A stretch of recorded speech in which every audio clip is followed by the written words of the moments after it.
Salut à tous, j'espère que vous vous portez bien. Alors oui, ça fait un petit moment qu'on ne s'est pas parlé. D'ailleurs, il y a certains d'entre vous qui m'ont envoyé des messages pour prendre un petit peu des nouvelles. C'est super mignon, super sympa, merci beaucoup. Tout va bien de mon côté, j'espère que vous aussi, tout va bien de votre côté. J'ai voulu vous faire une petite vidéo de fin d'année, déjà pour vous souhaiter des bonnes fêtes de fin d'année et surtout un très joyeux Noël. C'est déjà très important de vous souhaiter ça.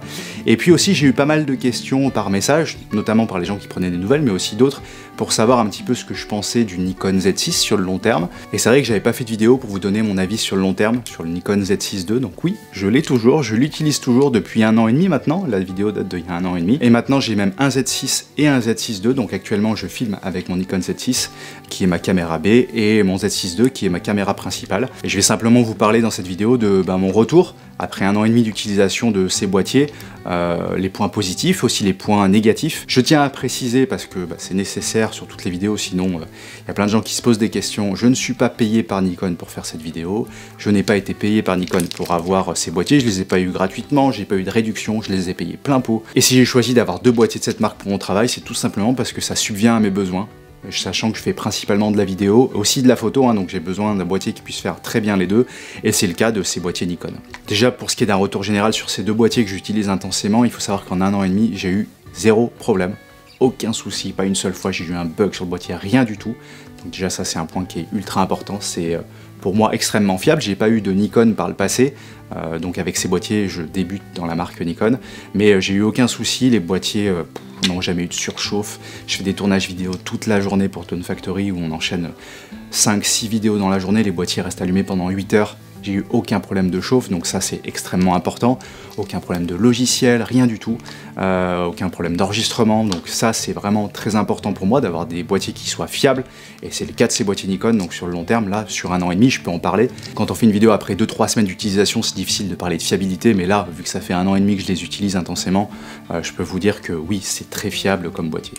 Pour ce qui est de leur capacité en photo, déjà un point qui est très important pour moi, c'est l'ergonomie, comment je me sens avec le boîtier, et j'en avais parlé sur ma première vidéo. C'est vrai que l'ergonomie, je la trouve excellente, en tout cas pour moi, parce que le grip ici est vraiment très gros et on a l'impression d'avoir vraiment un réflexe entre les mains, un petit réflexe.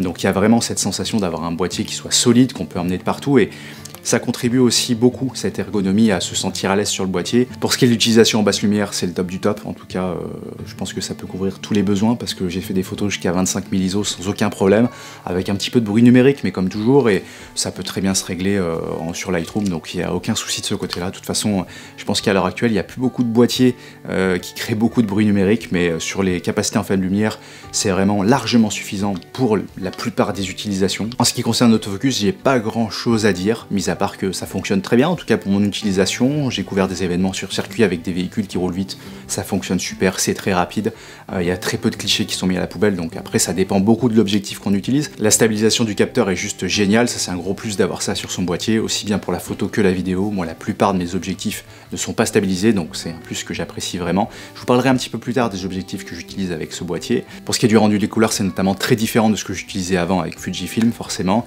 Là le rendu des couleurs est avec des couleurs assez saturées, mais pas too much, c'est vraiment agréable. Je trouve que pour faire des photos de portrait, les couleurs de Nikon sont très flatteuses, il y a un petit peu moins de rouge que chez Canon notamment, et je trouve que ça fonctionne très très bien, même si ça va dépendre beaucoup des objectifs. Et pareil, je vous en parlerai juste après des objectifs, mais j'utilise plusieurs marques d'objectifs différents qui sont plus ou moins vieux, et en fonction des objectifs, il y a des rendus qui sont totalement différents. Donc en fait, les rendus des couleurs, après être passé par plein de marques et avoir utilisé plein de types d'objectifs différents, je me rends compte que il y a beaucoup qui intervient au niveau du rendu des couleurs grâce à l'objectif. Et c'est vrai que là on peut faire un petit peu la différence et avoir des rendus qui peuvent être un petit peu plus proches de ce qu'on veut avoir. C'est pas forcément le boîtier qui va faire ça, c'est plutôt l'objectif qu'on va mettre devant. Maintenant si je vous parle un petit peu de la partie vidéo, c'est comme ça que j'utilise plus mes boîtiers, sachant que voilà, je fais tous les tournages pour l'émission Tone Factory, la chaîne YouTube Tone Factory, où on fait 2 vidéos par semaine. Donc les boîtiers tournent beaucoup, longtemps, donc déjà comme j'en ai parlé tout à l'heure, j'ai aucun problème de surchauffe, je peux laisser tourner le boîtier longtemps, je peux faire des prises qui sont très très longues, j'ai eu aucun souci, donc ça c'est un excellent point pour ceux qui font de la vidéo. J'utilise souvent mon enregistreur numérique externe avec un Ninja 5 pour enregistrer sur le Z6 notamment. Pourquoi je fais ça sur le Z6? Parce que tout simplement le Z6 n'a pas de carte SD classique, parce que c'est vrai que j'en ai pas parlé tout à l'heure, mais le Z6 II a 2 slots de carte SD, il y a un slot de carte SD classique et un slot de CF Express. Moi j'utilise sur le Z6 II que le slot de carte SD classique, aussi bien pour les vidéos en 4K que pour les photos en rafale. Si vous avez une bonne carte SD, ça fonctionne super. Alors que sur le Z6, il y a un seul slot de carte, c'est un slot CF Express. Mais moi je contourne le problème en enregistrant sur un enregistreur externe, le Ninja 5, et du coup je mets un SSD dedans et j'utilise pas de CF Express. En tout cas j'ai juste une carte 32 Go pour mon Z6 pour quand je veux faire un petit peu de photos avec, quand j'ai besoin d'un deuxième boîtier en photo. Alors le Nikon peut enregistrer en format log, mais c'est quelque chose que j'utilise pas du tout simplement parce que moi la plupart du temps mes vidéos sont dans des lieux où je peux gérer mon éclairage. Donc j'ai pas besoin d'avoir une plage dynamique énorme. Si je faisais plus de vidéos en extérieur avec beaucoup de soleil, etc., ça serait peut-être différent. Mais j'ai pas besoin de cette plage dynamique étendue. Du coup, j'ai simplement un profil assez plat sur le boîtier avec peu de contraste, peu de saturation. Et puis je travaille de là. Et puis ça me permet aussi de gagner du temps en post-production parce que j'ai pas besoin de faire tout l'étalonnage du log. Étant donné que je ne suis pas coloriste, ça me prend un petit peu de temps de faire ça. Je suis moins performant que certains. Et du coup, je préfère partir d'un format plus classique où les couleurs me conviennent très bien. Et puis je travaille un petit peu de là en changeant un petit peu certaines choses. J'aime beaucoup également la méthode pour passer du mode photo au mode vidéo. C'est juste un sélecteur ici pour passer de la photo à la vidéo. Et ça c'est extrêmement pratique, les réglages sont sauvegardés dans chacun des deux modes et du coup on peut facilement passer d'un mode à l'autre, donc ça c'est génial pour ceux qui sont tout seuls et qui font souvent de la photo, de la vidéo, de la photo, de la vidéo et qu'on passe rapidement de l'un à l'autre. C'est bien d'avoir les réglages qui sont enregistrés, que ce soit juste un switch, ça c'est vraiment un gros plus. Et puis également la capacité des batteries, j'en ai pas parlé, c'est un point un peu négatif ça chez Fujifilm avec des batteries qui tiennent pas très longtemps. Quand je faisais une journée de tournage en vidéo avec les X-T3, j'arrivais facilement à passer 3 batteries dans la journée pour un boîtier. Là, une journée de tournage en vidéo, je vais passer une batterie et demie peut-être en termes de capacité sur les Z6, encore plus sur le Z6 II parce que la capacité des batteries a été augmentée entre le Z6 et le Z6 II, sachant qu'on peut utiliser les batteries de la deuxième itération sur le Z6 classique, donc ça c'est un gros plus, donc c'est mieux d'avoir ce type de batterie, mais voilà, ça dure très longtemps. Pour ce qui est d'une journée en reportage photo, je fais facilement la journée avec une seule batterie sur le Z6 II, donc ça c'est vraiment super aussi d'avoir des meilleures capacités de batterie.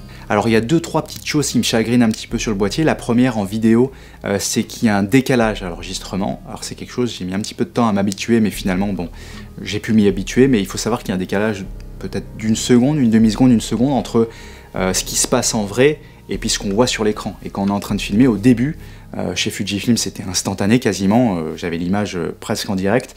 Là il y a un petit décalage, donc c'est la même chose sur le Z6 et le Z6 II, donc c'est un truc à savoir, il faut l'essayer peut-être avant pour voir si ça peut vous gêner ou pas. Moi j'ai su m'adapter et dans ce que je fais, ça m'a pas posé trop de problèmes. Il y a également une autre chose qui est un petit peu dérangeante pour ceux qui font beaucoup de mise au point manuelle comme moi, c'est que je trouve que le focus picking n'est pas exceptionnel. C'est beaucoup moins précis et beaucoup moins visible que sur le X-T3 et ça peut être un petit peu dérangeant également. Alors pareil, j'ai su m'adapter, étant donné que le reste du boîtier me convenait très bien, j'ai su faire avec, mais il a fallu quand même un petit temps d'adaptation. Après, comme je le disais tout à l'heure, étant donné que j'utilise souvent l'enregistreur numérique externe qui est équipé lui d'un focus picking qui est plus performant, ça me permet vraiment de faire la mise au point très finement. Mais là c'est un peu plus compliqué, on voit pas trop en fait. On peut avoir plusieurs niveaux bien sûr de focus picking, plus ou moins visibles avec des couleurs différentes, mais néanmoins c'est soit on a une zone qui est trop large et en fait on voit pas précisément l'endroit où il y a le focus, soit c'est trop restreint et on voit pas grand chose. J'ai souvent besoin de faire un zoom dans l'image en fait pour voir précisément mon focus. En vidéo, j'ai le temps dans ce que je fais, donc ça me pose pas de problème. En photo, c'est pareil pour ce que je fais la plupart du temps. En tout cas, quand j'utilise la mise au point manuelle, j'ai pas de problème de temps, donc je peux prendre mon temps pour faire la mise au point. Mais s'il y en a certains qui ont besoin d'avoir une mise au point rapide en manuel, ça peut être un souci, donc c'est à savoir. J'aimerais juste vous parler brièvement des objectifs que j'utilise avec ces boîtiers, ça peut peut-être en intéresser certains. Alors j'utilise quasiment pas d'objectif Nikon. J'ai utilisé par le passé, en tout cas je l'ai utilisé pendant 6 mois, un 24 mm 1.8 de la nouvelle gamme Nikon, qui était juste génial, mais vraiment le top du top. Alors vous allez vous dire pourquoi il l'a vendu.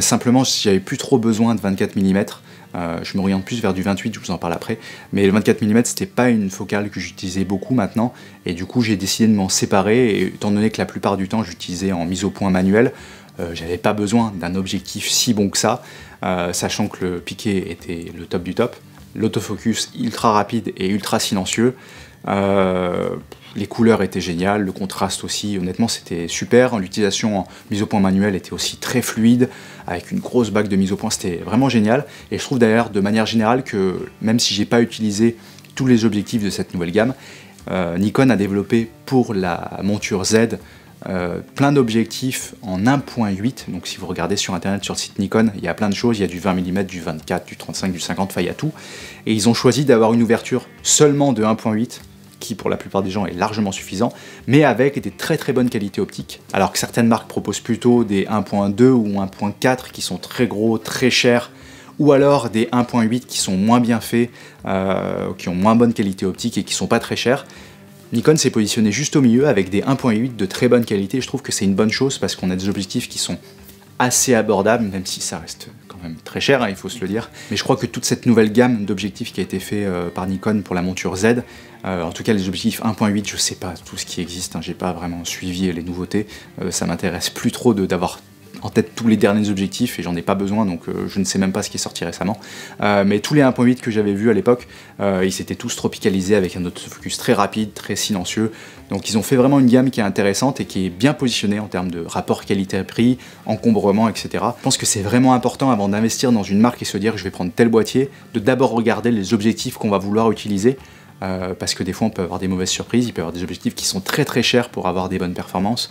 Là je trouve que voilà, c'est une gamme de manière générale qui est assez cohérente et assez intéressante. Alors de par mon utilisation où j'utilise principalement mes objectifs pour de la vidéo et pour du focus manuel, j'en avais déjà parlé par le passé sur la chaîne, j'ai des choix un petit peu particuliers d'objectifs. C'est pour ça que j'ai pas la gamme d'objectifs Nikon, parce que j'en ai pas besoin de ces objectifs avec un autofocus, ces objectifs modernes. Et j'en avais déjà parlé par le passé. Moi j'aime bien les objectifs un petit peu anciens, et plus ou moins anciens. Donc actuellement là je suis en train de filmer avec le Zeiss 35 mm f2, dont je vous ai déjà parlé sur la chaîne, qui est juste excellent. Donc ça c'est quelque chose que j'utilise. Alors j'utilise aussi le Contax Zeiss 35-70 qui ouvre à 3.4, donc c'est le seul zoom que j'ai, j'en avais déjà parlé sur la chaîne, donc ça c'est un objectif que j'utilise beaucoup. J'utilise aussi un autre objectif ancien qui doit dater des années 80, c'est le Contax Zeiss 28 mm 2.8, j'aime beaucoup cette focale maintenant, je l'ai dit tout à l'heure, j'utilise plus trop le 24 mm, et voilà, moi en termes de grand angle, j'utilise pas plus que le 28 maintenant, et la plupart du temps, dès que j'ai besoin d'avoir un plan un petit peu large, je suis au 28 mm et je trouve que ça me convient très très bien.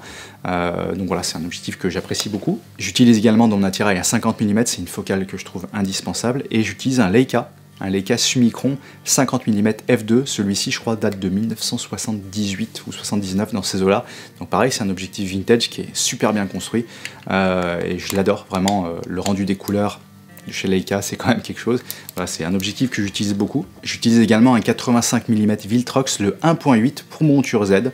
Alors celui-ci je l'utilise pas du tout en vidéo, tout simplement parce que la mise au point avec cette bague là c'est juste pas possible, la bague est hyper ferme, honnêtement c'est pas possible de faire de la vidéo correctement avec ça, l'autofocus en vidéo est pas top. En revanche pour une utilisation en photo, je trouve que c'est un excellent objectif qui ouvre bien, donc si on veut faire des beaux portraits lors des événements etc. et bien isoler le sujet quand il y a beaucoup de monde, c'est ultra pratique d'avoir un 85 mm qui ouvre bien. Il a un bon piqué, un bon rendu des couleurs et puis surtout il est pas très cher, et c'est pour ça que j'ai choisi cet objectif là et que je suis pas parti sur le 85 mm Nikon, parce que pour ce que j'en fais, c'est largement suffisant d'avoir ce type d'objectif. Et enfin j'ai quand même deux objectifs Nikon dans mon parc d'objectifs. Un tout petit objectif tout léger, tout mignon et pas très cher, qui est fait par Nikon pour la monture Z, c'est le 40 mm f2. Donc ça c'est une focale que je voulais essayer depuis un petit moment, le 40 mm, donc je me suis dit tiens je vais essayer avec ça. L'autofocus c'est pas fantastique mais ça fonctionne assez bien quand même. Le piqué à pleine ouverture n'est pas fantastique non plus, donc la plupart du temps je le ferme un peu à 2.5, 2.8, mais je trouve que c'est intéressant cette focale 40 mm, donc je l'essaye un petit peu en ce moment. Et puis dernier objectif que j'utilise c'est le 300 mm f4 de chez Nikon. Alors vu la focale c'est quelque chose que j'utilise pas souvent, mais ça m'est arrivé d'utiliser lors des événements sur circuit, prendre des photos de véhicules qui roulent assez vite, etc. C'est bien d'avoir un fixe 300 mm qui ouvre à f4 quand même, avec un très bon piqué de DF4. Ça c'est un objectif qui est vraiment au top hein, pour le rapport qualité-prix. Ça se trouve pas très cher en occasion, pour ceux qui veulent s'essayer à de la photo animalière notamment. Moi j'ai essayé un petit peu d'en faire. C'est pas facile, hein, c'est un métier, mais c'est vrai que c'est intéressant d'avoir un objectif comme ça dans son parc, et puis c'est le gros avantage d'être sur une marque comme Nikon, parce qu'ils ont un parc d'objectifs qui est important. On peut utiliser ces objectifs-là très facilement avec cette bague, la Nikon FTZ, et dans ce cas-là, l'objectif, quand il est connecté avec cet adaptateur sur le Z6, il fonctionne comme s'il était sur un réflexe. Donc C'est vraiment un bon point d'avoir ça. Voilà, j'en ai terminé pour aujourd'hui. J'espère que cette vidéo vous a plu et vous a intéressé. Comme d'habitude, si vous avez la moindre question, n'hésitez pas à me la poser dans les commentaires. Je me ferai un plaisir de vous répondre. Et puis il me reste plus qu'à vous souhaiter un très joyeux Noël. Et puis je vous dis à très bientôt parce que je vais peut-être enchaîner une deuxième vidéo là, étant donné que je suis lancé, où je vais vous parler d'éclairage parce que j'ai changé un petit peu mon setup d'éclairage. J'ai de nouvelles choses à vous montrer qui sont intéressantes, je trouve. Donc on se voit très bientôt pour une autre vidéo. Salut!